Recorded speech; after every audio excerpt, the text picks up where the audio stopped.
Il m'a mis sur le lit et il est monté debout au-dessus de moi sur le lit. Et il m'a pissé dessus. Et c'est le pire truc que j'ai vécu. Et donc là, c'est un client qui voulait, pendant 2 heures, me mettre des fessées sans s'arrêter. J'ai regardé du porno très jeune. À quel âge ? 9 ans. Mon père m'a dit, en m'envoyant une photo d'une Ford Escort, il m'a dit, ce sont les seules escortes que je connais et que je respecte. Pour moi, c'est un des trucs les plus violents qu'on m'ait fait et qu'on m'ait dit pendant cette activité, tu vois. Où j'ai été coupée par ce dernier client, on se met dans une certaine position, etc. Et je lui disais, mais non, j'ai une grosse déchirure après le lendemain. Et déjà parce que j'ai eu plein de traumas de violences gynécologiques que j'ai vécu quand j'avais 15-16 ans. D'enlever le préservatif sans consentement, ouais, c'est une agression sexuelle et c'est...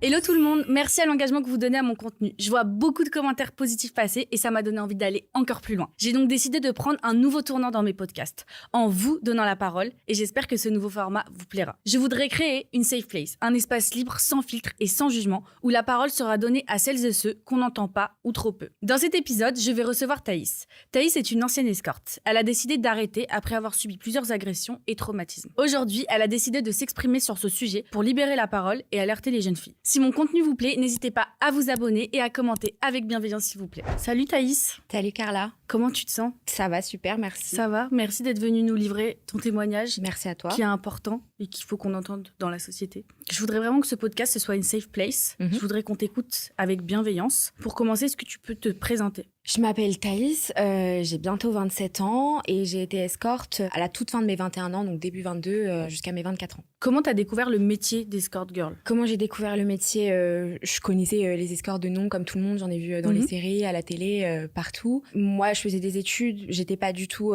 prédestinée à être escorte un jour ou prostituée, hein. Pour moi, c'est la même chose, on en reparlera. Et puis un jour... une accumulation de tout un tas de choses, l'urgence financière, une détresse émotionnelle, des relations familiales compliquées. Et puis un jour, on décide de se renseigner sur ça et de poster sa première annonce. C'est d'ailleurs super Comment tu facile. t'es renseignée là-dessus au début ? J'ai cherché les sites qui me paraissaient être les plus safe pour moi, ceux qui avaient l'air d'être les mieux gérés ou avec le plus de vraies annonces. Il y a beaucoup de sites où c'est que des fausses annonces. Et puis sur des forums, les commentaires de gens qui utilisaient ces sites ou qui consommaient déjà ces sites, qui disaient que c'était les mieux, les plus safe, etc. Donc moi, j'ai choisi ceux-là en fonction des avis des gens, en fait. Et alors, comment ça se passe ? Tu as choisi un site, tu te fais un profil. Est-ce que c'est comme Tinder ? Il y a un profil avec une page, sa photo ? Tu parles de Tinder, moi, je parlerais plus du Bon Coin. C'est vraiment... on te demande plus d'une dizaine de photos comme si t'étais un meuble, hein, vraiment sous tous les angles. Taille, poids, âge, origine, la couleur de tes cheveux, la couleur de tes yeux, si t'as des tatouages, des piercings. Toutes les caractéristiques physiques que tu peux avoir, on te demande de les mettre. Après, c'est toi, tu fais ton choix. Tu devais mettre des photos dénudées ? Ouais, bah alors tu peux mettre, si t'as envie de mettre des photos en combi de ski, je pense qu'ils vont rien te dire. Après, est-ce que c'est vendeur ? Peut-être un peu moins. C'était très compliqué l'étape des photos.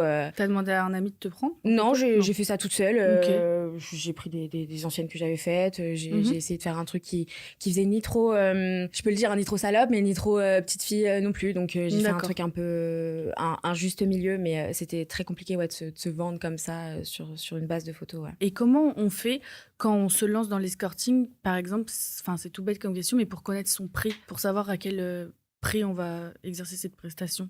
On démarre toutes. Enfin, après, il y a celles qui font ça plutôt à l'extérieur, donc au bois de Boulogne ou sur les trottoirs, entre guillemets. Donc elles, les pauvres, elles vont vraiment pas prendre des prix de ouf parce qu'en plus, souvent, elles sont étrangères, donc c'est compliqué pour elles. Quand nous, en tant qu'escorte, moi, je prenais 200 € pour 1 heure. Et comment t'as établi que c'était ça ton tarif ? Je regardais les autres annonces des autres filles sur leur profil et tout. J'essayais de me comparer, de regarder. Je me disais, ouais, elle me ressemble un peu. Elle fait ça depuis tant de temps. Et c'était globalement, on va dire globalement, c'est 200 € pour 1 heure. Après, t'as des filles très, très belles ou des escortes qui sont peut-être plus un peu dans le showbiz ou tous ces trucs-là, tu vois, les footballeurs. Elles prennent combien ? Elles peuvent aller jusqu'à 5 000, 10 000 pour une nuit, une soirée, hein, certaines, tu vois. Mais c'est vraiment pas la réalité. Hein. T'as appelé une escorte que t'as trouvée sur Internet pour lui demander comment ça se passe ? Ouais, alors c'était pas vraiment pour lui demander comment ça se passait, c'était surtout pour lui demander le protocole à mettre en place un petit peu avant, tu vois. Moi, je savais pas, au début, j'avais vraiment envie, je leur demandais à mes clients de faire des fast time et tout parce que j'avais besoin de voir si c'était un vrai profil, un faux profil, de me rassurer. Et elle, tu vois, elle m'a tout de suite dit non, arrête parce que tu ne trouveras jamais de clients comme ça. À 90%, ils vont refuser en fait. Donc, mais alors, t'as appelé cette escorte que tu as trouvée sur un site internet, tu la connaissais pas et elle t'a gentiment donné des conseils. Ouais, je lui ai envoyé un WhatsApp, un vocal vocal sur WhatsApp pour qu'elle ait ma voix et qu'elle voit que je suis pas un faux compte et que j'étais une fille.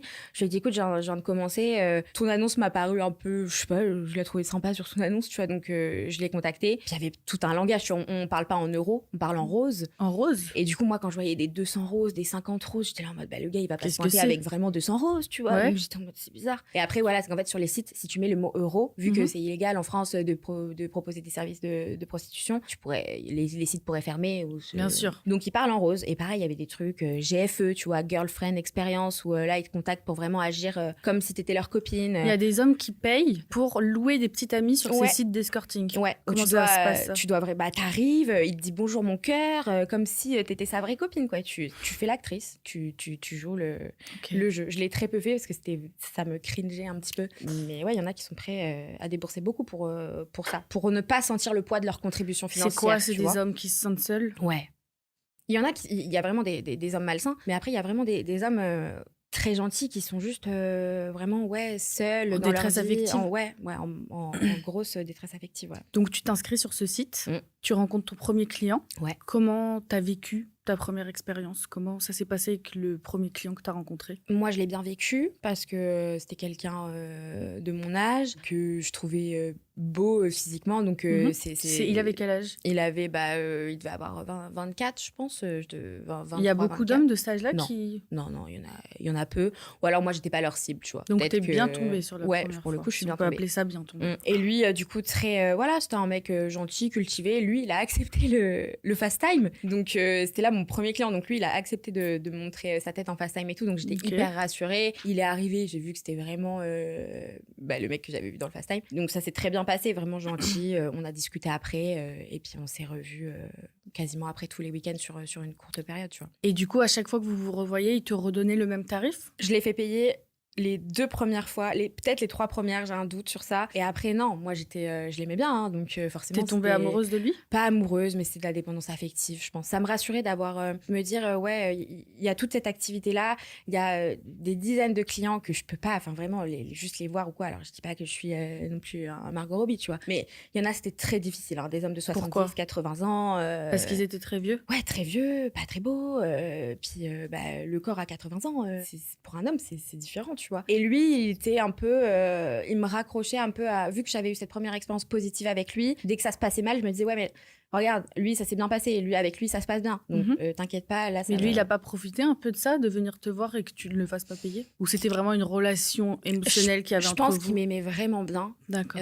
Parce qu'il y a eu beaucoup de fois tout au long de la relation. Alors, on se fréquentait. Il y avait pas de... C'était pas fixe, tu vois. Il y avait peut-être des fois où on allait pas se voir pendant 1 ou 2 mois. Puis après, on se revoyait tous les week-ends. Il me demandait souvent quand est-ce que j'arrête. Il me disait tout le temps que c'était pas quelque chose pour moi. Ouais, il était bienveillant. Donc, t'as quand même rencontré des gens corrects dans ce monde-là. Franchement, ouais. Est-ce que quelqu'un t'a accompagné dans tes premiers pas? Est-ce qu'au début, t'en avais parlé à quelqu'un de ton entourage? Ouais, toutes mes copines étaient... Toutes tes copines étaient au courant? Toutes mes copines. Mes 3 meilleures amies, on va dire, les principales. Je les ai informées, si tu veux. C'était pas pour leur demander leur approbation ou pour leur dire qu'est-ce que vous en pensez. C'était plutôt une question de logistique pour moi. Et quand j'avais des rendez-vous avec des hommes sur lesquels je pouvais avoir des doutes, je préférais leur envoyer un screen avec le numéro du gars. Des fois, si j'avais une photo, et puis l'horaire à laquelle ça devait se finir. Et je leur dis, ouais, si vous n'avez pas de mes nouvelles à 18h30, inquiétez-vous, quoi. Okay. Donc, c'était plus sur ça. Moi, j'ai des copines incroyables qui m'ont jamais jugée, qui avaient de la peine pour moi, qui avaient de l'empathie, qui étaient tristes. Elles me demandaient même pas d'arrêter. Elles ont compris pourquoi tu faisais ça? Ouais.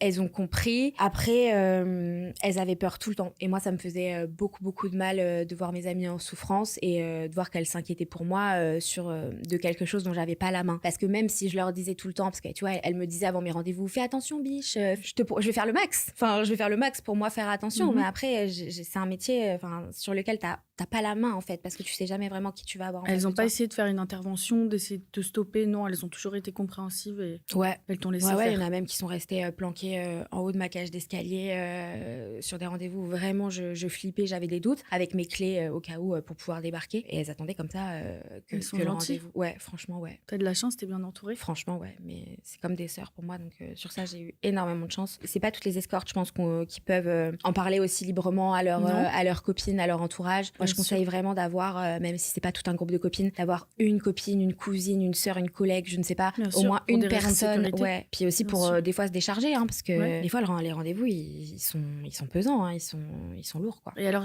tu m'as dit que tu avais fait ça pour des raisons de détresse financière, Mmh. émotionnelle. Mmh. Tu étais en détresse financière parce que tu étais étudiante. Alors, j'étais étudiante. Moi, j'ai fait quasiment la totalité de mes études en alternance, tu vois. Les salaires... Tu faisais quoi comme études? J'ai fait une école de commerce. Après, j'ai fait un double master journalisme politique et responsable publicité. Très bien. Et j'ai fait toutes mes études en alternance. Sur le papier, l'alternance, c'est super, mais je mets n'importe quelle étudiante vivre avec 960 € à Paris, avec le loyer, les courses.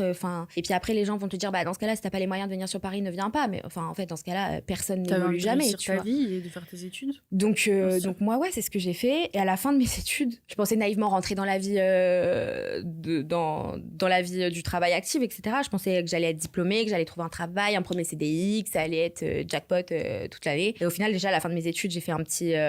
j'ai besoin de souffler un peu. Je viens de me taper 5 ans, là. C'est bon, j'ai envie de souffler. Et après, malheureusement, j'ai pas eu la main sur tout le côté psychique, émotionnel, qui fait que moi, je me suis retrouvée vraiment pendant un temps incapable de prendre le métro, incapable de me lever le matin, de sortir de chez moi, de voir des gens, de sociabiliser. Et, dû à tes traumatismes. Ouais. Tu pensais pas qu'en exerçant ce métier, tu te créerais des traumatismes? Ah si, franchement, je pense que j'étais pas bébête non plus, tu vois. Je savais qu'en me lançant dedans, il allait y avoir des séquelles, des répercussions. Déjà, tout le monde me le disait à l'époque, mais je le savais. Ça peut pas être anodin d'infliger tout ça, de s'infliger tout ça. Donc, je savais que ça allait être compliqué. Et quand j'ai commencé à faire ça, j'ai fait ce choix-là moi, mais dans un sens, j'avais pas le choix. Enfin, personne m'a mis le couteau sous la gorge pour le faire, mais j'étais obligée de le faire parce que le loyer, fallait le payer. Et j'étais incapable de me lever le matin, d'avoir des horaires de bureau, incapable. Je préférais être toute seule chez moi, de voir un client par jour et de me dire c'est bon, t'as fait ta part, plutôt que de devoir rendre des comptes à une entreprise. C'était pas possible. Et tu parlais aussi d'une détresse émotionnelle qui était due à quoi? Je souffrais beaucoup de mes relations familiales, surtout avec mes parents. Je vais pas rentrer trop dans les détails, mais c'était voilà, mes parents m'ont eu très jeune. On a eu des relations avec ma mère plutôt copine. Donc arrivé dans la vingtaine, les relations ont commencé un peu à s'effriter. Et c'est vrai que je souffrais un peu de la distance. Moi, mes parents sont dans le sud-ouest. J'avais vraiment l'impression d'être seule à Paris, quoi. Au début, ça se passait très bien. Pendant mes études, j'étais plutôt en pilotage automatique, tu vois, c'était tranquille. Et après, je me suis vraiment, quand j'ai commencé cette activité, j'avais mes copines, Dieu merci, mais sinon, je me sentais vraiment seule. Et avec le recul, je pense qu'il y avait un peu un appel à l'aide. En mode, papa, maman, regardez, tu voulais les aidez-moi, alerter. en fait. Donc mais sur le moment, je le percevais pas du tout comme ça. Tu t'es sentie abandonnée Ouais. quand tu étais à Paris? Ouais, mais moi, la blessure de l'abandon, c'est un gros sujet chez moi que j'ai depuis que je suis toute petite. J'ai énormément peur de l'abandon, etc. Donc, Par rapport à ton papa? Ouais, après, il a fait ce qu'il a pu, même, mais on n'est pas parfait, tu vois. Donc, oui, peut-être que j'ai pas eu assez d'amour paternel. Aujourd'hui, il a un petit peu de mal à l'admettre encore, mais pourtant, c'est bien le cas, tu vois. On en parle beaucoup aujourd'hui sur les réseaux des daddy issues, Ouais. si on peut les appeler comme ça. T'estimes que toi, t'as des daddy issues, du coup? Ah ouais. Ouais. Quand j'ai commencé à être escorte, il y avait un truc qui était quand même assez facile pour moi, c'était le fait que depuis mes 17-18 ans, je fréquentais toujours des hommes qui avaient 10 ou 15 ans de plus que moi. Ça m'arrivait de faire des petits dates de temps en temps avec quelqu'un de mon âge. Ouais, et je cherchais beaucoup, je sais pas, je préférais parler, je sais pas, de littérature et de politique que de Fortnite et de PS5, tu vois. Bien ça a sûr. toujours été comme ça depuis mes 17 ans jusqu'à maintenant. Donc quand j'avais des clients, c'était facile parce que moi j'avais déjà connu ce que c'était que d'avoir des rapports avec des mecs de 40, 50 ans. Donc ça, ce côté-là m'a moins choquée. Bon, après, les très très vieux, ça c'était autre chose, tu vois. Mais j'ai toujours eu des daddy issues, mais ce que je voudrais dire surtout, c'est que les daddy issues, ça vient pas forcément d'un père monstrueux qui te frappe, où il y a des abus, des trucs. Voilà, moi, mon père, c'est pas un mauvais père. J'ai 2 petites sœurs sur lesquelles vraiment il a vraiment géré. On a 15 ans d'écart, donc voilà. Mais c'est juste que, il avait 20 ans quand moi j'étais bébé et qu'il a fait ce qu'il a pu et il l'a pas fait au bon moment. Mais les daddy issues, ça, c'est peut-être juste de pas avoir passé de temps avec son père. C'est pas forcément quelque chose de très drama, parce que je trouve qu'on valorise ça comme quelque chose de très dramatique, alors que pas forcément. La relation avec le père est très importante pour les filles. Ouais, pour les filles surtout. Ouais. Ça laisse des vraies séquelles. Bah ça joue sur ton estime de toi, sur ce que tu acceptes après en fonction des hommes que tu rencontres. Souvent les nanas qui sont un peu les petites princesses de leur papa, qui sont bien traitées, etc. C'est pas ces femmes-là qui sont des femmes battues en général, par exemple, tu vois, parce qu'elles accepteraient jamais ça, parce que toute leur vie leur père leur a montré que c'était ça l'amour d'un homme, tu vois, et pas. C'est hyper important. C'est hyper important, ouais. Avant ton premier rendez-vous, avant que tu te lances dans l'escorting, tu pensais quoi des filles qui exerçaient ce métier? Bah, rien de spécial. Si elles étaient... Alors, bon, quand elles sont forcées, forcément, je dénonce. Quand c'est de la prostitution de mineurs, pareil. Si c'est des femmes qui font ça en connaissance de cause et qui le font par volonté, moi, il n'y avait pas de souci avec ça. Même si tu aimes ça, ça reste quand même très dangereux parce qu'encore une fois, tu peux pas savoir sur qui tu vas vraiment tomber. Après, il y a des escortes qui arrivent à se faire une clientèle d'habitués et qui vont voir à l'année que leurs habitués, tu vois. Donc, je sais pas, quand elles sont là depuis peut-être 5-10 ans, mais c'est vraiment pas le cas de tout le monde. Puis tu reçois énormément de messages, hein. Par jour, faut trier, faut sélectionner, puis tu te bases sur toi, en fait, sur ton ressenti, sur ton intuition à toi, quoi. Comment tu te préparais avant un rendez-vous, physiquement et mentalement? Bah, déjà, je fumais un bon joint. Je prenais une douche et souvent, ils me demandaient habille-toi comme ci, habille-toi comme ça. Tu vois, il y en a qui ont des délires et tout. Ouais. Quoi, par exemple? Franchement, il y en avait un une fois. Le truc le plus bizarre, c'était mets un jean et un t-shirt blanc parce que je vais arriver avec une bouteille d'eau et ils voulaient mouiller le t-shirt, tu vois, pour faire activer la transparence du t-shirt. Ok. Donc, il y a des trucs comme ça. Après, souvent, ils te disent, ouais, lingerie, talons, pas talons. Est-ce que tu peux mettre du vernis rouge, des trucs comme ça. C'est quoi le truc le plus bizarre qu'on t'ait dit ou demandé? Le truc le plus bizarre, c'était vraiment quelque chose de malsain. Mais je sais pas si avec le recul, c'était pas une blague ou quelqu'un ou un homme qui voulait juste être un peu pervers dans ses messages et tout. Mais il me disait, ouais, j'ai une fille de ton âge et je voudrais qu'elle vienne avec moi au rendez-vous. T'es là en mode, bah non, enfin, t'es trop bizarre, quoi, tu vois. Donc lui, ce mec, je l'ai signalé. Je sais pas si avec le recul, c'était vrai ou pas. Mais il y avait des gens... Ouais, des fois, qui voulaient aussi te donner rendez-vous, genre, je sais pas, moi, aux galeries au printemps. Et ils disent, ouais, moi, je veux que le rendez-vous, ça se passe dans une cabine d'essayage, je sais pas, au 3e étage des printemps. Bah non, en fait, je vais pas venir jusqu'au printemps. Non, c'est bon. Ça me saoule, tu vois. Donc tu fixais quand même tes limites. Je fixais mes limites, mais ils testent. En fait, ils essayent, en fait, on te négocie tout le temps. Donc, les prix sont négociés, les pratiques sont négociées, les horaires. Des fois, il y en a, ils disent, ouais, bah, je viens à 14h, et puis le mec, il t'appelle à 13h30, ouais, bah, je suis en bas. Bah non, en fait, tu vois, moi, j'ai une vie aussi, donc... Bien sûr. Ils pensent qu'à partir du moment où ils payent, tout leur est dû, quoi. Ça arrive que certains d'entre eux ne t'aient pas payé? Ouais, ça m'est arrivé... Deux fois, tu fais rien. Hein. Quand ça t'arrive, de toute façon, tu risques de t'en prendre une et on te le dit clairement. Donc, ah bon? Ouais. Pour toi, ça s'apparente à un VIOL? Non, pas quand il me paye pas. C'est une humiliation, un manque de respect, tout ce que tu veux. Mais le rapport avant, il était consenti, bien sûr. C'est ce pourquoi tu es censé me payer. Par contre, le fait, je comprends, oui, dans le sens où comme je n'ai pas été payée, oui, je comprends la question. Je l'ai pas considéré comme ça, mais j'ai trouvé ça très humiliant. Puis après, t'es là en mode putain, mais j'ai fait ça pour rien, quoi. T'es en colère, quoi. Tu dois être en colère. Mais sur le moment, t'as peur. En fait, tu penses pas à ça. Et t'as dit quoi, l'espèce d'énergumène qui t'a fait ça? Déjà, c'était une fois où j'avais un petit peu revu mes principes, où il voulait absolument qu'on se voit dans un hôtel. Et moi, je voulais pas. Et il me dit, s'il te plaît, je travaille à côté. Parce que toi, t'avais l'habitude de recevoir les clients uniquement chez toi. Ouais, chez moi. Après, il y en avait vraiment 2 que j'aimais bien et qui étaient très gentils, très respectueux. Et j'allais chez eux après, mais parce que vraiment j'avais une totale confiance aveugle, tu vois. Et lui me disait que il avait un truc là pour son travail, soi-disant il pouvait pas bouger de l'arrondissement où il était, etc. Et il me propose de me payer 100 € de plus. D'accord. Bah moi je me dis bah vas-y. Donc 300 €. Donc 300 € pour 1 heure. Donc je vais y aller. J'y vais, hôtel vraiment pourri, en bordure de périph'. J'étais là en mode oh là là, horrible. Et le mec m'envoie le numéro de sa chambre et je lui avais dit que je voulais qu'il vienne me chercher devant l'hôtel et qu'il descende dans la rue et qu'on se voit dans la rue parce que c'était plus rassurant pour moi, même si ça se trouve il peut m'agresser 10 minutes après, tu vois.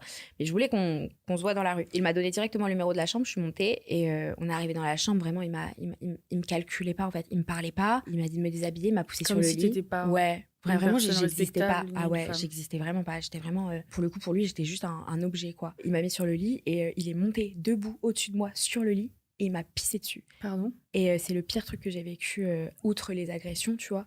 C'est vraiment ce truc de tu te sens vraiment comme la pire des merdes, quoi, genre et t'as réagi comment? Bah horrible, enfin déjà j'avais envie de vomir direct. Moi je suis quelqu'un qui fonctionne énormément à l'odorat, j'ai un odorat de ouf et donc toutes les odeurs comme ça je pouvais me vomir dessus, je commence à essayer de me débattre et tout et là je lui dis non mais c'est pas du tout enfin ça va pas, quoi, enfin je sais pas du tout ce qui était prévu, etc. Là il continue, il commence un peu à me pousser, à se mettre devant la porte de la chambre pour pas que je puisse sortir, etc. Et il se calme un petit peu, on finit par avoir un rapport d'accord, qui se passe très mal. Hein. Vraiment, il me faisait mal. Il était méchant, il m'insultait. Alors que, par exemple, tu vois, les insultes, moi, c'était pas autorisé. Hein. C'est pas parce que tu prends rendez-vous avec moi et que tu me payes que... Ça, tu le précises? Ouais. C'est écrit dans mon annonce. Dans ton annonce. Si tu veux des insultes, il y en a qui le font, il y a pas de souci. Moi, c'était pas mon kiff, tu vois. Et à la fin, quand on finit, moi, je veux partir, donc j'attends. Je dis, d'habitude, en général, ils te donnent l'argent avant. C'est rare quand ils te donnent l'argent après. Ils aiment pas trop se rappeler qu'ils payent pour ça. Donc en général, quand ils arrivent chez toi, ils te posent l'argent sur un petit côté et puis après. Toi, t'exigeais que ce soit avant ou non? J'exigeais quand même, c'était plus pratique. Mais même eux, souvent, j'avais pas besoin de le rappeler, ils le faisaient assez naturellement. Et lui, j'attendais. Et, il m'a dit des trucs très méchants en mode tu crois que je vais te payer pour ça, ça méritait pas un sou. Ah, ok. Donc, tu as eu un rapport avec ce client. Ouais. Et après, il t'a dit que c'était pas assez bien, donc il te payait pas. Ouais. Et à partir de ce moment-là, je lui ai dit non, mais c'est pas. Je crois que j'ai dû lui dire c'est pas satisfait ou remboursé. Enfin, je lui ai dit tu me dois cet argent. Quand bien même t'as pas aimé, c'est pas mon problème en fait. Et vraiment là, il m'a fait comprendre que si je dégageais pas tout de suite, j'allais m'en prendre une. Donc je suis partie quoi. C'est horrible. Ouais. C'est la seule fois où un client ne t'a pas payé? Non, il y en a eu une autre, mais. J'ai été un petit peu naïve. En fait, c'était un client que je trouvais très gentil et qui avait été très gentil avec moi pendant le rendez-vous et tout. Et à la fin, je pense qu'il a fait un peu le truc de mode ah bah merde, j'ai oublié l'argent, tu vois. Et je lui ai dit bah il y a un distributeur en bas de la rue, t'inquiète pas, vas-y et tout. Bah il est jamais revenu, faut pas être neuneux quoi. Donc t'as dit je vais retirer. Lui il m'a dit je vais retirer, et il est jamais revenu. Ça, franchement, fallait être un petit peu bête. J'aurais dû lui dire, ouais, laisse-moi un objet, un truc que je suis sûre que tu reviennes, tu vois. Donc, ouais, lui m'a pas payé. Et alors, t'es tombée amoureuse d'un client, comme tu nous as dit tout à l'heure, le premier client. Pas amoureuse, hein. Dépendance affective, mais. Dépendance affective. Donc, quand même, tu ressentais quelque chose pour ce garçon. Comment ça s'est passé, votre relation? Est-ce qu'à un moment, toi, t'as dit que tu voulais un truc plus sérieux avec lui? Ouais, je lui ai dit, et en plus, je lui ai menti parce que. Lui voulait que j'arrête ça et moi psychologiquement c'était compliqué, financièrement c'était compliqué, je pouvais pas arrêter comme ça, tu peux pas, laisse-moi au moins un petit peu de temps pour que je me retourne. Psychologiquement compliqué d'arrêter? Parce que quand t'as fait ça depuis moi ça faisait peut-être à peu près 1 an là déjà que j'étais là-dedans, quand tu fais ça pendant 1 an non-stop tous les jours, moi si tu veux mes compétences professionnelles pendant mes études je les avais complètement oubliées en fait, c'est comme si j'étais bonne qu'à ça. T'avais mis l'école de côté? Ouais. Enfin j'avais été diplômée. Et c'était vraiment, j'ai commencé ça à la fin de mes études. Et du coup, je lui avais dit que j'allais arrêter. Et c'est ce qu'il croyait. Et au bout de quelques mois, encore une fois, moi, je suis un peu naïve. Donc, il m'a juste envoyé le lien de mon annonce. Il m'a dit, tu fais quoi? Je lui ai dit, je suis désolée, franchement, financièrement, je dois continuer, en fait. Et puis même, j'étais pas bien. J'étais dans un peu une forme d'autodestruction. C'était compliqué pour moi. L'autodestruction, c'est venu après d'avoir commencé l'escorting? Non, j'ai toujours eu un petit peu quand même. J'ai toujours eu ce petit côté un peu hypersensible, un peu dans l'autosabotage ou quoi, depuis toute petite. Mais c'est vrai qu'à partir de ce moment-là, ça a été... C'est quoi l'autodestruction? En réalité, il y avait des solutions, tu vois. Avec mon recul de maintenant, pendant que j'étais escorte, j'étais souvent sur LinkedIn, sur Indeed, et je postulais à des jobs de fou, avec des salaires de fou. Et souvent, j'allais à l'entretien. Et on me rappelait, on me disait, tu es prise, tu peux commencer quand? Ça, j'ai fait ça au moins 5 fois. Et je disais, mercredi, je commence mercredi. Et là, je me disais, trop bien, j'appelais toutes mes copines, je leur disais, allez, c'est bon, j'ai un nouveau taf, j'ai signé un CDI. T'étais un peu prise dans cet engrenage qu'est l'escorting. C'était une forme de facilité? Je sais même pas, non, je crois pas. Mais tu vois, dès que je devais me rendre à cet taf-là, j'arrivais pas à y aller. Alors que pourtant, c'était ma porte de sortie. Parce que pourtant, tu gagnais quoi, 2-3 000 euros par mois? Ouais, je cherchais pas le... Moi, à partir du moment où j'avais assez pour vivre... C'est à peu près équivalent à un salaire quand tu sors d'études, peut-être un peu plus quand même. Ouais. Mais finalement, pour ce que ça engendre psychologiquement, mentalement, c'est difficile. Ah c'est pas cher payé. C'est sûr que 3 000 euros pour être détruite toute l'année, c'est pas cher payé. Ça en valait pas la peine pour 3 000 euros. Mais encore une fois, je le vois maintenant avec beaucoup de recul, tu vois. Sur le moment, tu m'aurais posé des questions, je le voyais pas tout ça. Je prenais un peu ce truc, non, mais je suis libre, je me réapproprie ma sexualité. C'était pour me voiler la face, pour pas sombrer dans la dépression en fait, parce que c'était vraiment ça. Si j'arrêtais, je savais que j'allais tomber en dépression, et c'est le cas. Même encore aujourd'hui, c'est un petit peu le cas. C'est long pour s'en remettre, c'est tout le mal que tu fais à ton entourage et tout, tu vois, c'est compliqué et tout, donc... À quelle fréquence tu voyais des clients? La première semaine du mois, c'était la plus compliquée parce que c'est là où toutes les charges tombent, le loyer, les factures. Donc, j'essayais d'en faire 5-6 la première semaine pour essayer de faire une pause la deuxième semaine du mois. Et vraiment, à l'époque, mais même mes copines, elles me prenaient pour une folle parce que j'avais un petit carnet. Et vraiment, par exemple, je me disais, tu vois, on devait partir en vacances à un moment avec les filles et j'étais là en mode, ok, donc pour payer les vacances, pour payer les avions, les hôtels, faut que je fasse tant de clients. Là, je vais faire nanana. J'avais un carnet, mais elles me regardaient comme ça en mode, mais arrête quoi, enfin tu vas devenir... Mais je calculais tout pour ne pas en faire un en trop. Parce que j'avais pas envie de... Enfin, moi, j'aimais pas ça. Donc, dans ma tête, c'était fais ce dont tu as besoin. Et puis après, c'est bon. Bah, c'est compréhensible en même temps. Ouais, au début, ça m'est arrivé d'en prendre 2 la même journée. Et après, j'ai arrêté parce que c'était impossible pour moi de me préparer 2 fois, de me doucher 3 fois limite, de me faire toucher par quelqu'un différent et tout. C'était trop compliqué. Donc, un seul par jour. Et je prenais pas les week-ends. Sauf exception, si vraiment j'étais en galère.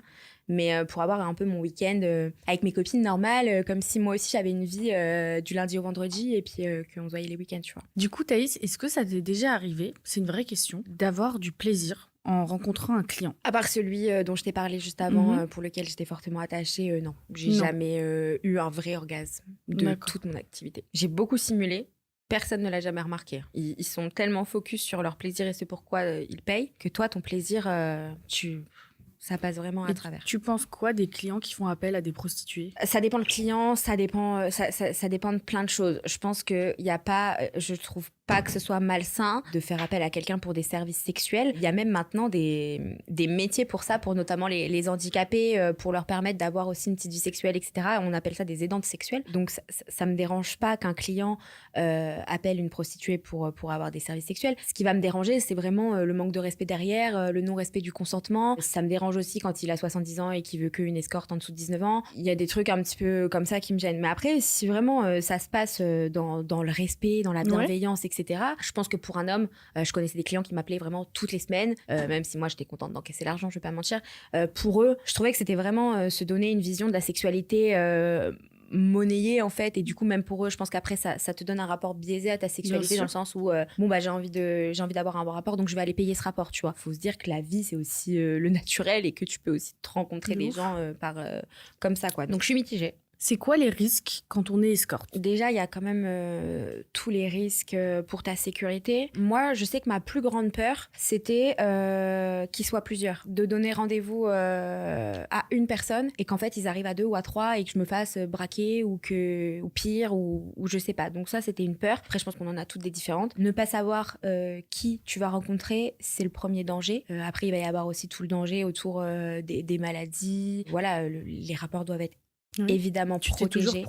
Toujours protégé. On n'a jamais insisté auprès de toi pour le faire sans protection? À chaque fois. À chaque fois? À chaque fois. On m'a dit, parce que c'était écrit en fait dans mon annonce, qu'il y avait vraiment des gros emoji warning, tu sais, en mode je ne ferai pas d'impasse là-dessus, tu vois. Donc autant des fois les clients sont prêts à attraper des maladies, juste pour des rapports. Ils sont prêts à attraper des maladies, mais je pense que eux, ils réfléchissent pas comme ça. Ils ont tellement l'impression que les maladies n'existent pas. Moi, quand je parlais avec eux tout le temps, je leur disais, mais tu sais, le sida, c'est pas une légende, hein, le VIH, tout ça, c'est pas, ça existe encore. Oh bah non, on est plus dans les années 70 et tout. Je dis, mais ils ont 40 ans, quoi, d'où ils sortent, tu vois. Donc tous les clients que t'as eu t'ont toujours demandé d'avoir des rapports sans protection. Alors il y en a peut-être un ou deux qu'on respectait. Tu sais, il y avait des hommes qui avaient quand même ce truc un peu soumis de base, où c'était moi qui donnais mes règles et puis ils écoutaient et puis ils faisaient. Puis il y en avait toujours qui essayaient de négocier tout, les pratiques, protection ou pas protection, le temps, est-ce que je peux rester 1h30 et au final je te paye pour une heure. Ils négocient tout. Mais c'est quoi les trucs les plus chelous qu'on t'ait demandé? Tout ce qui était un peu tout ce qui était un peu scato, urophilie, tu vois, tous ces trucs là, moi c'est horrible, hein, c'est une phobie. Donc ça veut dire quoi? La scatophilie, c'est tout ce qui touche les excréments, quoi. C'est un kink, hein, pour beaucoup d'hommes, hein, de vraiment faire caca sur des femmes. Je sais pas donc si tu ça te existe rappelles, vraiment, mais c'est pas une légende. Tu te rappelles le Dubaï Portati à l'époque, les femmes à Dubaï qui se faisaient payer je sais pas combien pour, j'ai souvent entendu qu'il y avait des meufs à Dubaï qui se faisaient avoir des excréments sur elles. C'est pas une légende? Parce qu'à Dubaï elles prennent des sommes de fous pour mais il y a des hommes dans leur vie de tous les jours, mais même des couples, hein, ils se font pipi dessus comme des animaux, ils aiment bien. Comment ça s'appelle? Scatophilie et urophilie. Tu sais, golden shower, t'as jamais entendu parler le terme? Ça si, ouais. Golden shower, c'est quand tu te prends une douche de pipi, quoi. D'accord. Donc ça, c'est une demande récurrente. Moi, ça, c'était... Ouais, j'en avais beaucoup. Et c'était un non à chaque fois. C'est-à-dire que même si le mec me demandait ça, que je disais non, et qu'il me disait « Ok, j'accepte ton non », et je le prenais quand même pas. Parce que j'avais peur qu'il le fasse quand même. Exactement. Voilà, donc ça, je le faisais pas. Et puis après, il y avait un truc chelou aussi. C'était... Il y a tout un truc autour des fessées, etc. De la domination. Ouais, mais vraiment de la fessée, tu vois. Et donc là, c'était un client qui voulait, pendant 2 heures, me mettre des fessées sans s'arrêter. Pendant 2 heures. Tu l'as fait? Non, je l'ai pas fait. Ça fait mal, hein. Je pense que 2 heures, c'est invivable, des trucs très très forts, tu vois. Donc, tu penses que là, aujourd'hui, en France, il y a beaucoup de femmes qui vivent ça? Je pense que, je pense qu'il y a des escortes qui sont dans une telle précarité qu'elles mettent pas de filtre et qu'elles sont prêtes à accepter toutes les pratiques possibles pour avoir un client. Pour s'en sortir. Pour s'en sortir, ouais. Tu m'as dit tout à l'heure que les clients de 80 ans, ça va encore différent. Comment ça se passe quand tu es avec des hommes vraiment très âgés? Et c'est quoi l'âge du plus vieil homme que tu as pu avoir comme client? Moi, le plus vieux, c'était 82.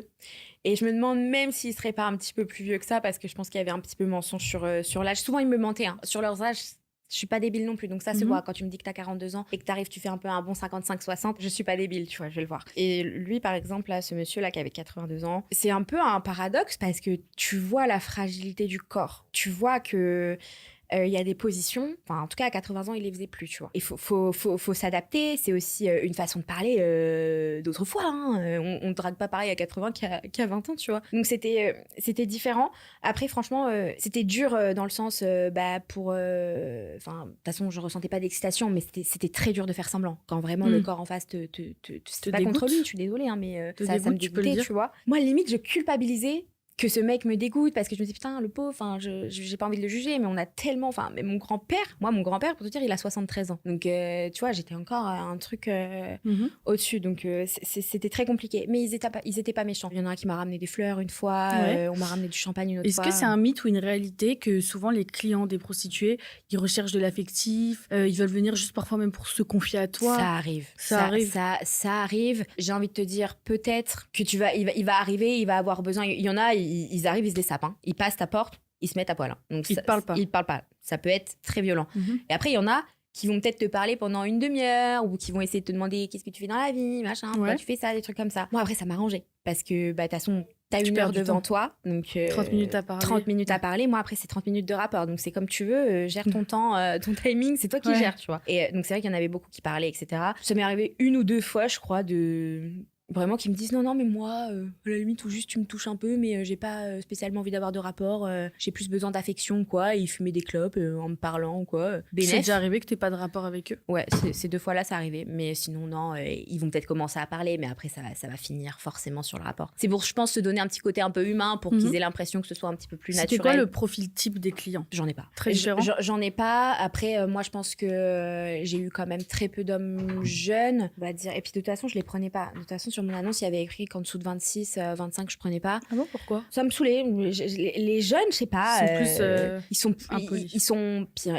Il y a ce culte de la violence là tout le temps en permanence sur les réseaux où on traite les femmes comme de la merde. Ils ont grandi avec le porno, avec. Est-ce que finalement tes clients de 80 ans te traitaient pas mieux que les clients de 22? Mais même à 50, même. Alors après il y a eu des clients méchants, même vieux. Mais ouais, ils me traitaient mieux. Il y avait ce truc du respect où tu pouvais être une escorte, on me parlait comme si j'étais une femme. On me parlait pas comme si j'étais une escorte. Tu vois, ils étaient vraiment. J'en avais un qui était très très très gentil que j'allais voir quasiment tous les jeudis chez lui. Il habitait dans le 5e et lui pour le coup. J'avais l'impression, d'aller à un rendez-vous...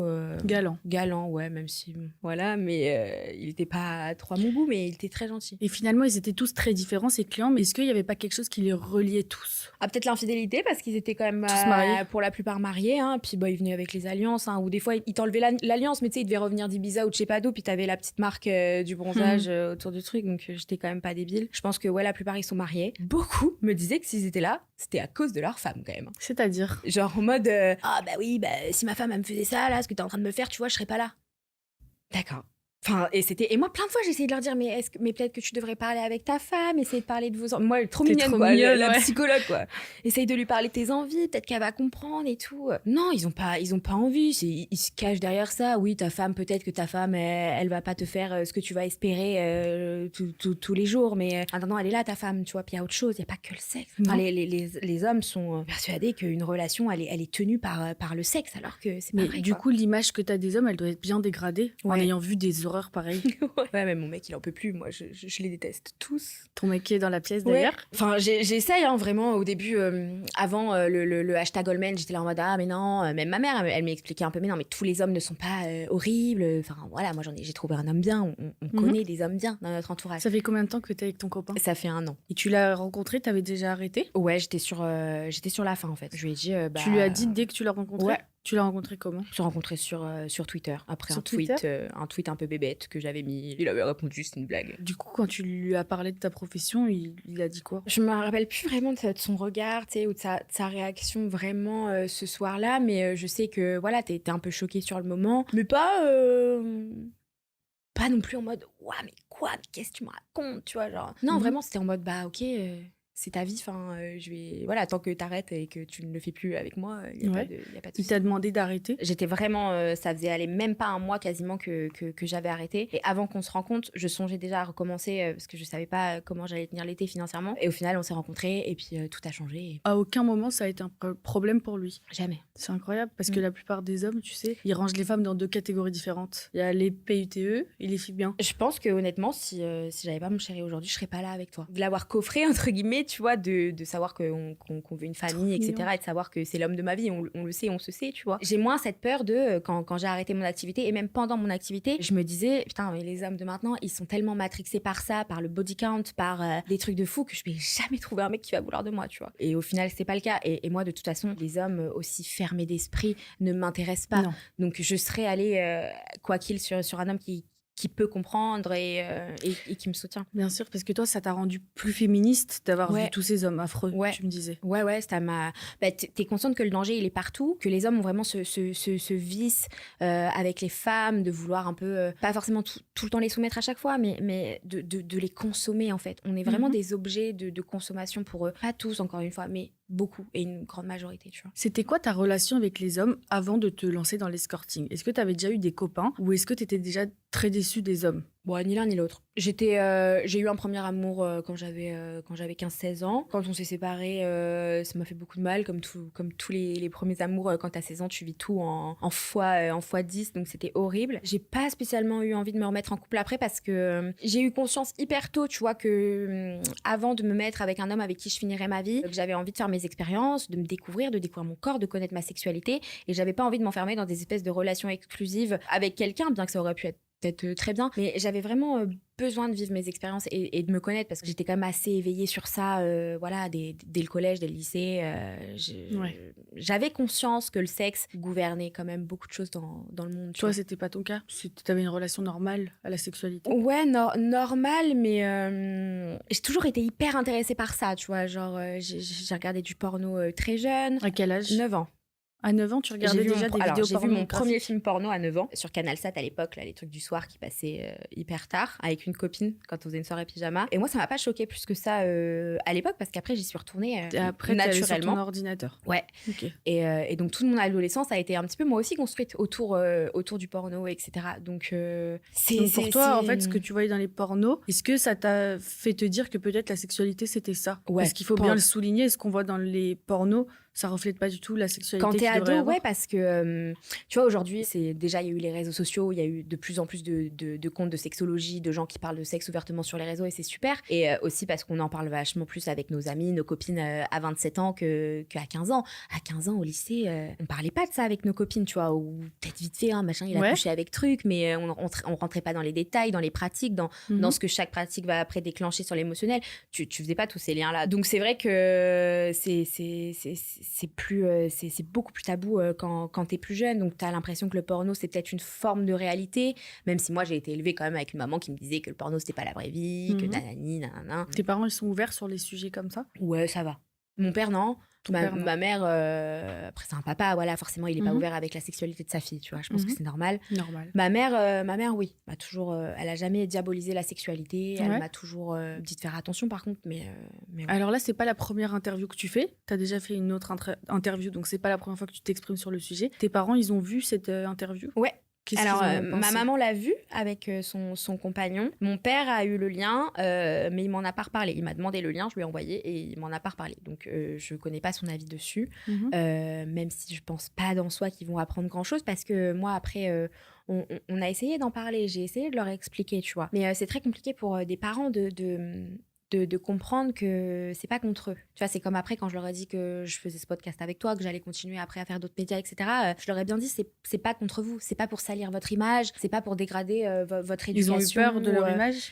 Ouais, je pense qu'ils ont toujours eu peur de leur image parce que c'est leur génération, c'est comme ça. Moi en plus, enfin voilà, quand c'est à Paris, t'as moins ce truc de tu connais tout le monde. Moi je viens d'un petit village, d'une petite ville, tu vois, j'habite à La Rochelle, tout le monde se connaît, tu connais la vie de tout le monde. Ouais. Donc, ton image, elle est pas pareille. Après, qu'est-ce qu'ils en pensent? Voilà, moi, ma mère m'a dit que c'était...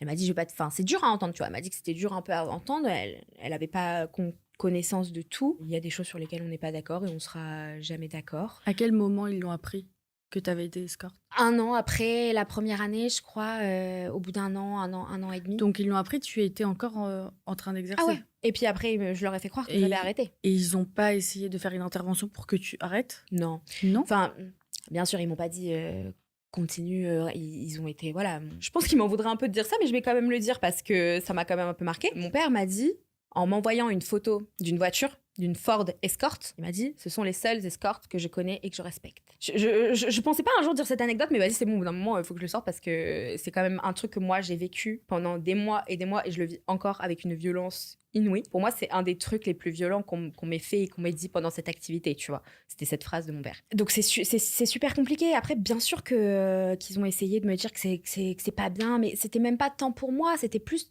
en mode ça rentre pas dans les mœurs, c'est mal vu. Attends, mais tu vas pas faire ça. Et comment tu peux assumer? Tu lui as dit quoi à ton père quand il t'a envoyé cette image? Je crois que j'ai pas dû répondre. Je crois que j'ai dû pleurer ou on s'est disputé. Puis après on s'est bloqué. Puis après on a mis des mois à se reparler. Moi aujourd'hui j'ai pas vu mon père depuis 2 ans là physiquement. On essaye de se reparler. Il essaye de comprendre un peu mon combat et ce pourquoi je veux parler maintenant. Et franchement ça me fait plaisir même si c'est encore un tout petit bout du chemin. Comment tu lui as annoncé que tu étais escorte? Par colère et par volonté de lui faire du mal, je pense. J'étais tellement en détresse et j'avais tellement besoin d'eux et j'avais tellement besoin d'aide qu'un jour, je lui ai balancé comme ça par message. Il me disait, il sort d'où cet argent? C'est soit t'es dealeuse, soit tu fais... Comment il a vu que t'avais de l'argent? Je suis passée d'une situation financière hyper compliquée. Après, je devais mettre des sommes sur mon compte. Je crois que la banquière l'avait appelé ou je sais plus, il y avait eu... Je sais plus trop comment ça s'est passé parce que je pense que j'ai occulté T'avais quel beaucoup de âge choses. à ce moment-là? C'était il y a 2 ans, ça. Donc à 24 ans? Ouais. Tu dis à ton père que t'es escorte? Dans une embrouille, tu vois, il me pousse à bout, hein, Ouais. parce que je lui aurais jamais dit coucou, machin. Et vraiment, j'étais en colère, quoi. Moi, j'appelais mes parents à l'aide inconsciemment. J'étais là en mode, mais aidez-moi, en fait, je ne vais pas bien. Je fais ça, c'est un appel à l'aide. Et non, donc ils ont essayé de me sortir de ça, juste en me disant, promets-nous que t'arrêtes et tout. D'accord, je vais vous promettre que j'arrête. T'as pris ça pour de la négligence de leur part? Ouais, parce que personne n'a vérifié par derrière, tu vois. Après, je continuais, donc ils me disent d'arrêter. Donc, ils savent que je n'ai pas de travail officiel. Ils se demandent pas comment les factures et les loyers, comment je continue de vivre, en fait. Bon, faut quand même pas être... tu vois, donc... Plus à 24 ans, on est jeune, quand même. Ouais. Et à 24 ans, on a besoin de ses parents. Et j'en ai voulu même à mes grands-parents, même à mon grand-père de qui j'étais très proche. Ils étaient au courant? Ouais. Ils ont rien fait? Non, personne n'a rien fait parce que c'est tabou, en fait. Parce qu'à partir du moment... Mais par contre, je suis persuadée que si, par exemple, je sais pas moi, peut-être que si j'avais vendu de la drogue, tu vois... peut-être qu'ils auraient été plus là parce que ça ne touche les pas au aurait sexe. moins gênés d'en parler. Ouais, exactement. Évidemment. Exactement. Il faut lever ce tabou. Les tabous, il faut les lever. Oui, parce qu'au bout d'un moment, moi, ce que j'ai dit la dernière fois au crayon, tu vois, l'escorting, la prostituée, c'est déjà, on considère ça comme le plus vieux métier du monde parce que c'est le cas. Et il y a un tabou énorme autour de ça, alors que c'est une activité que tout le monde fait. Tu vois, la drogue, tout le monde ne se drogue pas. Tout le monde, alors que tout le monde fait l'amour, tu vois. Tout le monde a des rapports. Bien sûr. Alors, c'est pas forcément monnayé, mais tout le monde a fait du sexe. Et le sexe en 2025, au bout d'un moment, moi, je souffre que ce soit aussi tabou, alors que, tu regardes des clips, tout le monde est à poil tout le temps, il y a du sexe partout. La société entière est hyper sexualisée, les femmes tout le temps.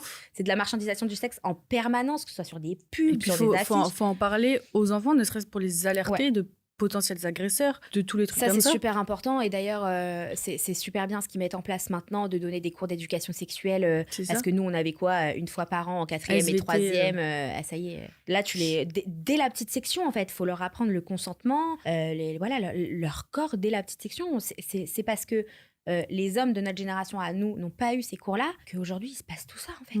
Tu vois. Et moi, je sais que... franchement, j'ai beaucoup d'espoir pour les générations à venir. Peut-être pas celles encore en dessous de nous, mais encore celles qui vont venir après. Tu penses qu'on devrait parler de sexe à quel âge? Toute sa vie. En adaptant ton langage, bien sûr. Mais moi, je sais que... tu vois, j'ai des petites sœurs et tout. Je sais que mon père et ma belle-mère leur ont appris le consentement. Elles savent qu'on ne doit pas toucher telle ou telle partie si elles n'ont pas dit OK. Parler de sexe à proprement parler, peut-être dès la maternelle, franchement, avec des mots bien sûr adaptés, tu vois. Mais pareil, ce truc de quand les enfants te demandent comment on fait des bébés, mais dites la vérité aux enfants de comment on fait des bébés. Il n'y a rien de ouf. Je suis d'accord avec la toi. petite graine que papa vient planter dans maman, c'est bon, quoi. Faut arrêter avec ça. C'est la société qui met un tabou sur le sexe. C'est pas si demain tout le monde est youhou, on arrête ce tabou-là, ça ira beaucoup mieux pour tout le monde. Et alors, pour reprendre un petit peu l'histoire, donc tu étais escorte quand tu étais scolarisée, donc tu étais étudiante. À la fin de mes études. Donc quand c'était à la fin de tes études. C'est quand tu as été diplômée seulement. Ouais. Tu avais un entourage à l'époque, tu n'allais plus en cours, donc parce que ma question c'était plutôt, t'avais pas peur que les gens de ta classe, les gens de ton école, ils le découvrent? Non, c'était vraiment après mes études. Je pense que justement, je l'aurais pas fait pendant mes études pour ça, mais après, je pense que vraiment, si tu mènes bien ta barque, tu peux faire ça secrètement sans que personne ne s'en doute vraiment. Moi, j'ai fait ça après du coup, mais c'était vraiment un ras-le-bol. Moi, toutes mes études, je les ai subies financièrement parce que t'es là, tu te dis, on te dit allez, c'est du sacrifice, là, t'as un salaire pourri, puis après, quand tu seras diplômé, tu gagneras bien ta vie, etc. Moi, je voyais vraiment mes études comme un sacrifice. J'avais un prêt étudiant sur le dos.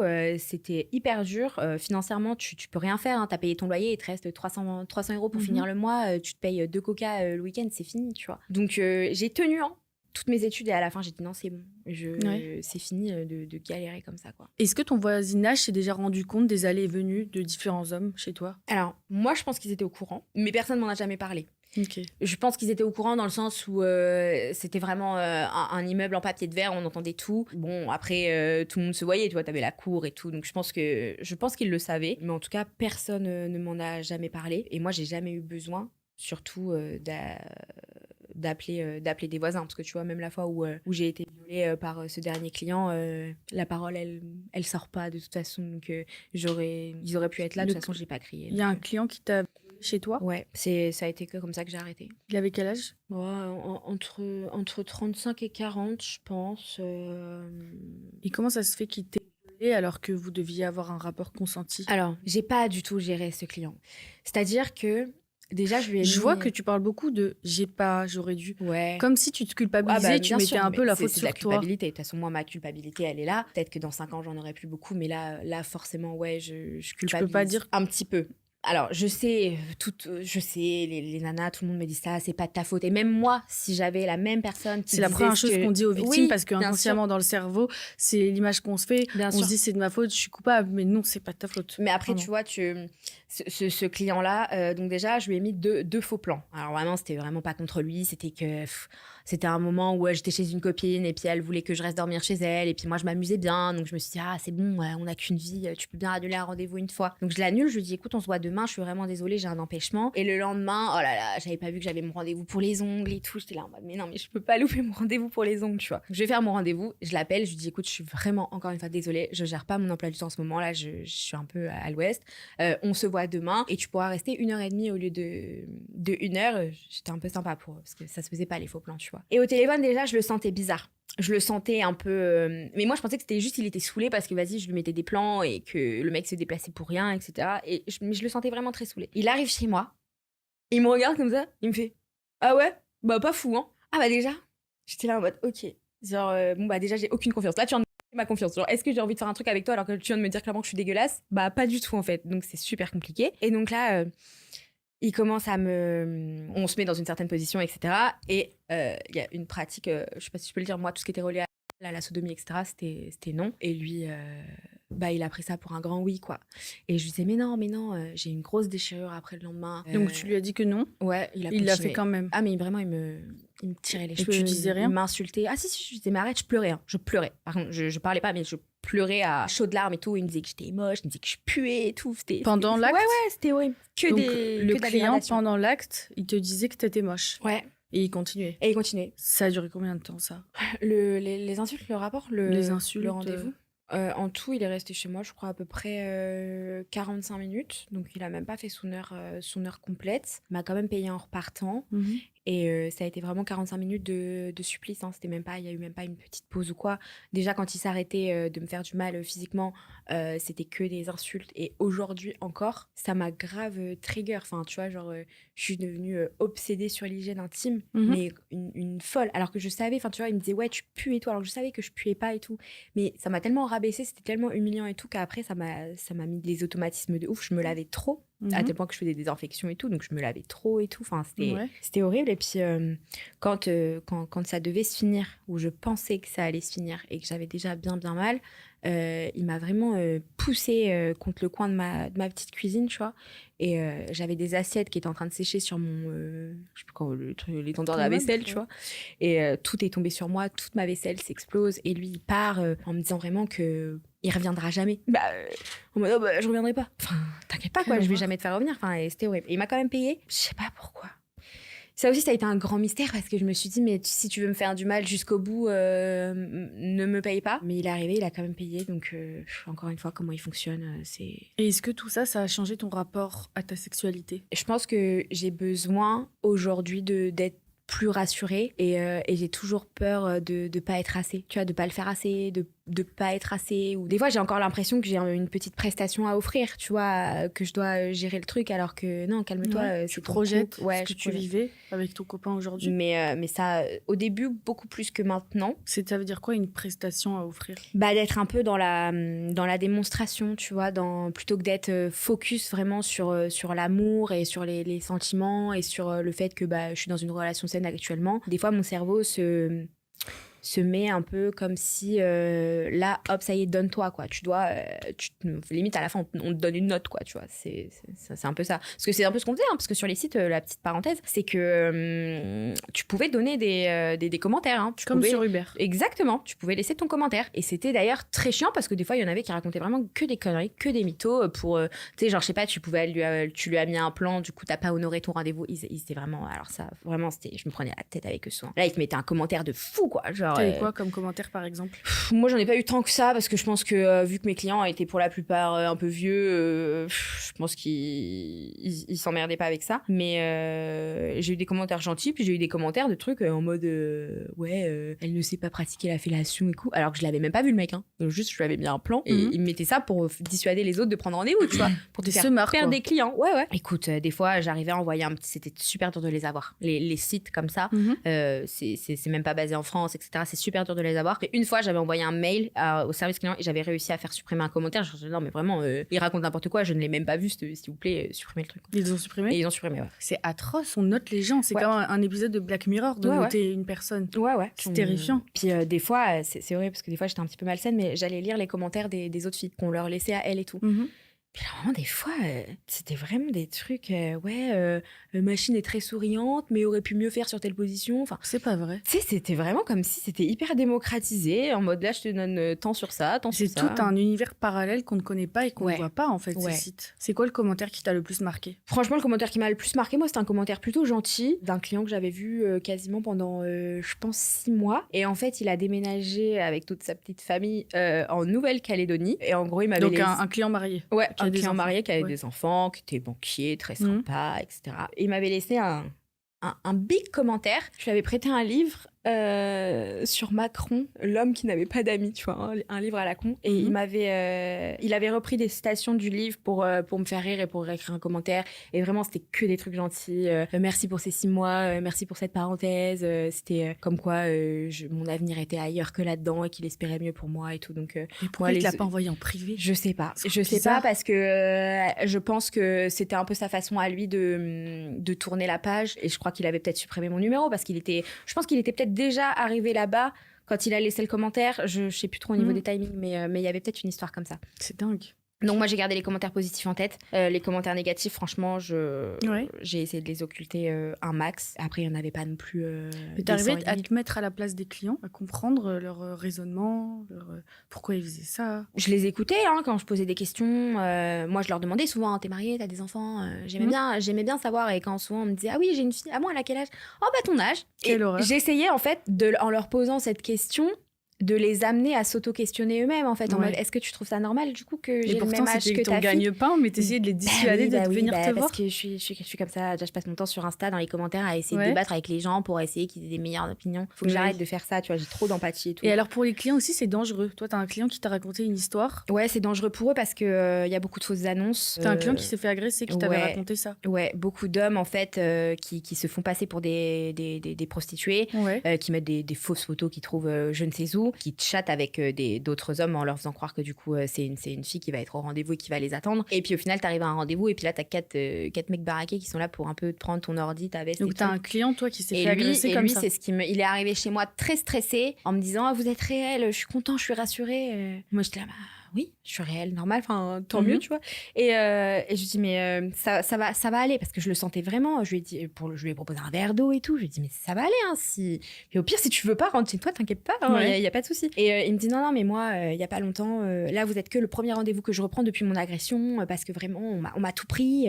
Et puis bah du coup je peux pas porter plainte parce que du coup vu que le client maintenant est répréhensible, ils peuvent plus porter plainte. Donc c'est aussi dangereux pour eux. Bon alors attention, hein, le danger il est quand même plus pour nous que pour certains. Mais eux aussi ne savent pas sur qui ils vont forcément tomber parce que tu sais pas non plus sur quelle escorte tu vas tomber. Il y a des nanas qui peuvent arnaquer, hein. Ou alors tu peux avoir une vraie nana qui va être là, mais juste elle va travailler pour des gars ou des gens pas très bien. Donc c'est ça le danger aussi, c'est que l'argent ne revienne pas aux filles et qu'elle soit utilisée. Il y a du trafic ça d'humains. après tout ce qui va être lié à la prostitution forcée, au proxénétisme aggravé, etc. Tout ça franchement je le pointe du doigt, tous les MAC, etc. Même maintenant avec les mineurs dans les foyers des 14-15 ans maintenant on les force limite à se prostituer. C'est vraiment horrible, mais c'est vraiment c'est autre chose là, ça relève un peu du criminel plus. Bien sûr. Comment ça se passait du côté médical? Parce que tu sais, quand on va voir un gynécologue, généralement, donc les hommes qui nous regardent sont peut-être pas au courant, mais les gynécologues, au premier rendez-vous, ils demandent si on a un partenaire régulier, si on a des relations ou non. Est-ce que toi, du coup, t'as dit à ton médecin traitant, à ta gynécologue ou ton gynécologue que tu faisais ça? Alors c'est pas bien ce que je vais dire, mais moi je suis jamais allée chez le gynéco une seule fois quand je faisais cette activité. Et déjà parce que j'ai eu plein de traumas de violences gynécologiques que j'ai vécu quand j'avais 15-16 ans et que violences gynécologiques? Ouais, enfin. C'est-à-dire? Quand j'avais 16 ans, j'ai fait une grossesse extra-utérine et vraiment j'ai eu des souvenirs qu'à l'époque les médecins étaient vraiment pas bienveillants, pas dans l'empathie. J'avais 16 ans en fait, je découvrais tout ça et on me parlait comme si j'en avais 40 et que j'avais déjà accouché 6 fois. Enfin c'était horrible. Et même les gestes étaient vraiment manqués de douceur, etc. Et ça m'a vraiment choquée dans mon adolescence. J'ai pas eu envie d'y retourner beaucoup après, où il fallait vraiment que je sois obligée. Par contre, toutes les 3 semaines, je faisais une prise de sang. Donc dépistage de toutes les maladies toutes les 3 semaines. Moi, ça me rassurait beaucoup. Et puis c'était aussi parce que ça m'arrivait dans ma vie perso de fréquenter des hommes avec qui je pouvais des fois ne pas avoir de protection. Et donc, je voulais m'assurer d'être clean. Donc, t'as déjà eu des clients avec qui t'avais pas mis de protection? C'est arrivé que plusieurs fois, le préservatif craque. Parce qu'ils y vont comme des bourrins, hein, on va pas se mentir. Donc forcément, c'est des choses qui arrivent. Et ça arrive aussi, alors j'ai plus le nom, mais il y a un mot anglais, là, on en parle souvent en ce moment, le fait d'enlever la capote pendant le rapport. Ouais, mais eux, c'est vraiment spécifique à cette action-là. Enfin, les Anglais ont j'en ai déjà entendu parler, mais c'est très grave. Mais, et du coup, ça m'est déjà arrivé, de finir, de me retourner et de voir qu'il n'y a plus rien sur lui. Je suis en mode, elle est où? Ah, je l'ai enlevé, je t'ai pas dit, ça me gênait. Ouais, non, ça, c'est horrible. Et là, là après, t'es pas bien parce que tu peux pas aller te faire dépister le lendemain. Tu sais, t'as un temps, il faut attendre, je sais plus, 3 semaines, 1 mois pour être sûr que le résultat soit juste ou quoi. Donc, t'es là, putain, pendant 1 mois, t'es dans le doute, quoi. Ça s'appelle le stilsing. Le stilsing, ouais. Et donc, d'enlever le préservatif sans consentement, c'est une agression sexuelle et c'est un viol. Surtout qu'on sait pas, enfin, tu te doutes bien que le client, il vient te voir toi, tu es pas la seule, hein. Moi, je sais que j'avais une fois, il y a un client qui m'a dit, oh, mais moi, j'en ai déjà vu plus de 200, là, des prostituées, hein. Il avait déjà vu plus de 200 prostituées dans sa vie, tu vois. Moi, ça m'avait choqué, tu vois. Il était hyper habitué. T'avais l'impression vraiment, je sais pas, comme le mec qui va à la salle de sport et qui connaît son basic fit par cœur, tu vois. Lui, c'était horrible. Il connaissait tout, quoi. Et alors, du coup, tu m'as dit que t'étais devenue beaucoup plus féministe après avoir vu toutes les horreurs que pouvaient faire les hommes. Est-ce que tu t'es sentie plus jugée par les femmes ou par les hommes d'avoir exercé cette activité? Je pense que j'ai pas assez de recul parce que moi, ça fait qu'une petite semaine là que je décide de prendre la parole autour de ça. Il y a des femmes qui mettent des commentaires pas très sympas parfois, ce qu'on disait tout à l'heure, tu vois, des femmes peut-être d'une autre génération ou quoi. 90% non, c'est des hommes, hein. C'est ceux qui achètent, qui critiquent, hein. C'est eux qui consomment et qui insultent. Bien sûr, c'est toujours comme ça. Parce qu'ils ont une aigreur tout le temps chez les hommes des femmes qui s'approprient vraiment leur sexualité. Ça restera toujours pour eux quelque chose de pas tous, encore une fois. Pourquoi tu penses? Parce que je pense qu'ils aiment bien garder cette espèce de forme de domination sur la femme, et qu'une femme qui s'approprie 100% son corps, qui s'approprie 100% sa sexualité, qui renvoie l'image un peu d'une femme puissante, enfin d'une femme libre, ça fait peur aux hommes et ça leur plaît pas. Parce que ils sont pas encore prêts à ça dans la société et ils sont pas prêts à un chamboulement comme ça. Donc c'est pour ça que pourquoi les hommes ont autant de mal avec le body count. Moi, je te le dis, mon mec, ça le dérange pas que j'ai 5 ou 105 de body count, ça le dérange pas. Parce qu'il a confiance en lui, parce qu'il se connaît et parce que il fait pas un transfert en fait sur ses propres peurs ou ses propres trucs à lui. Tu vois, la plupart des hommes qui les Alexis Chen et compagnie là, qui nous foutent des idées terribles en tête, enfin surtout aux jeunes garçons du coup, c'est des hommes qui manquent cruellement de confiance. Moi, Alexis Chen, je pense pas qu'il a confiance en lui, sinon il serait pas comme ça, tu vois. C'est vrai ce que tu dis. Donc je pense que ce truc de les femmes, parce que les mecs se tapent je sais pas combien de femmes à l'année, personne ne dit rien. Et puis même on les valorise, tu vois. Regarde les rapports entre un papa et un garçon, il va être là alors les filles en ce moment c'est bien et tout. Demande-lui s'il va parler comme ça à sa fille. Pas du tout. Ah non mais lui je l'aime pas, fais attention, non tu vas pas le voir. C'est ouf. Il y a ce vrai tabou, il y a ce vrai truc dans la société de différencier les hommes et les femmes, et en plus c'est les hommes qui vont tout faire pour réussir à avoir une relation avec la fille et puis après aller l'insulter. Exactement. C'est un truc de ouf. Et puis tu peux pas prétendre à avoir une femme entre guillemets vierge qui n'a jamais connu aucun homme, quand si toi après par derrière. Non mais oui, c'est clair. C'est dingue. C'est clair. Si des jeunes filles qui nous regardent, qui vivent la même chose que tu as vécu ou qui aimeraient se lancer dans ce métier-là, nous regardent, qu'est-ce que tu leur dirais? Je vais pas commencer par leur dire de pas le faire, parce que moi, quand j'ai voulu commencer à faire ça, de toute façon, on aurait pu me dire tout et son contraire, j'aurais pas écouté. Ce que je veux leur dire, par contre, c'est que quand on décide de se lancer là-dedans, il faut le faire en connaissance de cause, avoir un petit peu une force psychologique quand même de base assez élevée et tout, parce que ça peut vite te bouffer. Moi, je pense que j'étais pas assez forte pour ça. Je pense que psychologiquement, j'étais pas assez solide, j'avais trop de blessures, trop de choses qui faisaient que je pouvais pas tenir la barque entre guillemets, et donc je pense qu'il faut être vigilante sur ça. Il y a des aides maintenant, il y a des assos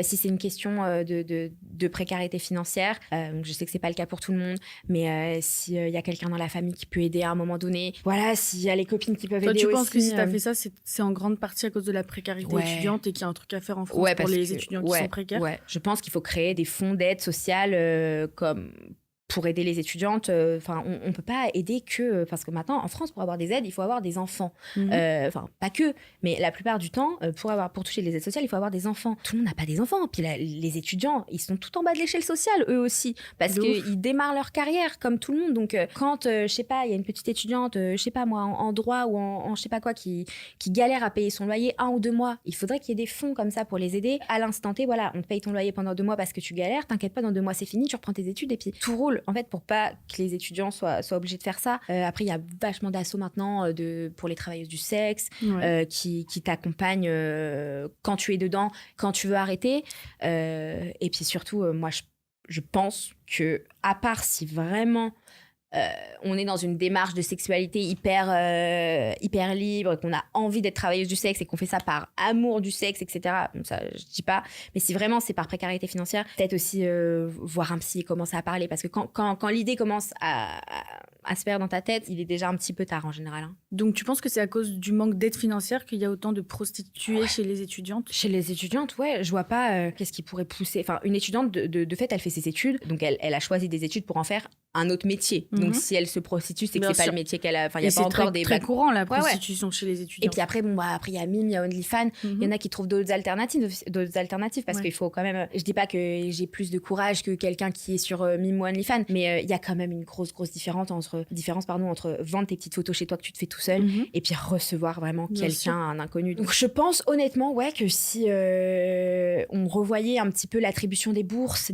tous les échelons là sur le Crous, des trucs comme ça pour les étudiants, si on faisait des aides d'urgence, des fonds sociaux, et surtout qu'on écoutait les étudiants, parce que perso moi je les entends sur Twitter tous les matins, je lis des trucs sur les étudiants ou les bâtiments du Crous qui sont en piteux état, ou des étudiants qui doivent des fois faire 1h30, 2 heures de trajet pour aller en études, ou qui peuvent tout simplement pas se nourrir. J'ai vu des reportages d'étudiantes qui sautent des jours de repas parce que sinon elles auraient pas les moyens de se nourrir, tu vois. Et ça devrait pas être le cas. C'est terrible. Ça devrait pas être le cas. On donne plein d'aides à tout le monde, mais je trouve que les étudiants, ils sont vraiment, vraiment oubliés, quoi. Puis c'est pas tes 104 € de bourse par mois qui vont t'aider, franchement. Du coup, Thaïs, comment tu envisages ta reconstruction et c'est quoi la suite pour toi? Ma reconstruction, bon déjà, elle a bien commencé là. Je pense que l'entourage joue beaucoup déjà dans la reconstruction. Moi, j'ai la chance d'être quand même bien entourée, que ce soit de mon chéri, de mes copines.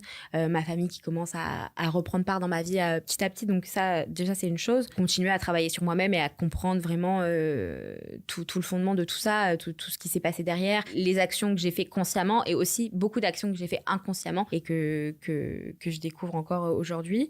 Et j'aimerais bien, j'écris depuis quelques mois déjà, j'essaye d'écrire un livre pour raconter tout ça un peu plus en détail. C'est un exutoire pour toi, ça t'aide? Exactement, c'est un peu comme une catharsis. J'ai toujours beaucoup écrit depuis que je suis jeune. Donc écrire un livre, pas pour choquer, mon but c'est vraiment pas de provoquer, de choquer ou de faire du sensationnel, c'est vraiment de demander à tout le monde de se réveiller, de montrer la réalité. Sur le fait qu'il y a de plus en plus de prostituées, que quand on marche dans la rue, je pense qu'on passe à côté de plein de femmes qui le font, dont on n'est pas au courant. Ouais. J'ai pas envie de faire la promotion de la prostitution, donc c'est vraiment pas mon créneau en fait. Je veux pas promouvoir cette activité, je veux pouvoir faire de la prévention et dire que c'est quand même dangereux, que c'est pas donné à n'importe qui, que c'est pas fait pour tout le monde et qu'il y a tellement d'insécurité autour de ce métier que moi, je conseille de pas y aller. Maintenant, j'ai aussi envie qu'on regarde ces femmes qui le font, qu'on arrête de les invisibiliser, parce que on les invisibilise, on les criminalise, et c'est ce qui crée au final la précarité et l'insécurité dans ce métier. Donc, je veux pas faire la promotion d'un côté, mais j'ai quand même envie de dire à ces femmes que je suis de leur côté, et j'espère que je serai le plus clair possible dans ce livre. C'est génial. Bah écoute, j'ai hâte que tu sortes ton livre et je le lirai. Je te l'enverrai, promis. On fera un autre épisode pour parler de ton livre. Là, c'est gentil. Écoute, Thaïs, merci beaucoup d'être venue livrer ton témoignage